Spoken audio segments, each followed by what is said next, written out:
क्रांती news, आवाज सर्वसामान्यांचा. सातपूर विविध विकास संघटनेच्या वतीने सातपूरमध्ये नवनिर्वाचित नगरसेवकांचा उत्साहात सत्कार. महाराष्ट्र हाऊसिंग कॉलनी नववसाहत विविध विकास संघटनेच्या वतीने प्रभाग क्रमांक 9, 10, 11 व 26 मधील नवनिर्वाचित नगरसेवकांचा भव्य सत्कार समारंभ उत्साहात पार पडला. हा कार्यक्रम श्री छत्रपती शिवाजी विद्यालय सातपूर येथे आयोजित करण्यात आला होता. यावेळी प्रभागातील नगरसेवक दिनकर अण्णा पाटील, सौ भारती धिवरे, संगीता घोटेश्वर, विश्वास नागरे, समाधान देवरे, माधुरी बोलकर, इंदुताई नागरे, नितीन निगड, मानसी शेवरे, सोनाली बंधुरे, भागवत आरोटे, नैना जाधव यांचा पुष्पगुच्छ शॉल देऊन सत्कार करण्यात आला. तसेच सामाजिक कार्यकर्ते बाळा गवडी, निलेश जाधव यांचाही यावेळी सन्मान करण्यात आला.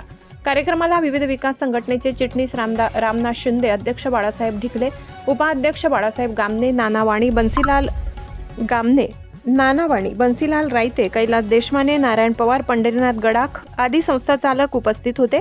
शाळेचे मुख्याध्यापक प्रल्हाद रायते, शिक्षणाधिकारी साहेबराव कासव, तुषार पगार, राजेंद्र मोहिते, पंकज काळे, सूर्यकांत पाटील, विपुल जोशी, विक्रम गुंजाळ, हर्षल पवार, सुवर्णा कोल्हे, नवनाथ वाघचौरे, नितीन पुरकर, निवृत्ती आहेर, प्रशांत गीते यांच्यासह शिक्षक, विद्यार्थी मोठ्या संख्येने उपस्थित होते.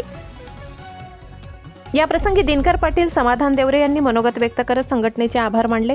प्रभागाच्या सर्वांगीण विकासासाठी कटिबद्ध असल्याचे सांगितले. कार्यक्रमाचे सूत्रसंचालन प्रल्हाद रायते यांनी केले. समारंभ उत्साहपूर्ण वातावरणात पार पडला असून प्रभागातील नागरिकांनी मोठ्या संख्येने उपस्थित राहून कार्यक्रम यशस्वी केले. महाराष्ट्र क्रांती न्यूज साठी प्रतिनिधी राजेंद्र मोहिते, सातपूर, नाशिक. अशाच नवनवीन बातम्या पाहण्यासाठी आमच्या महाराष्ट्र क्रांती न्यूज या YouTube चॅनलला लाईक करा, सबस्क्राईब करा आणि बेल आयकॉनला प्रेस करा.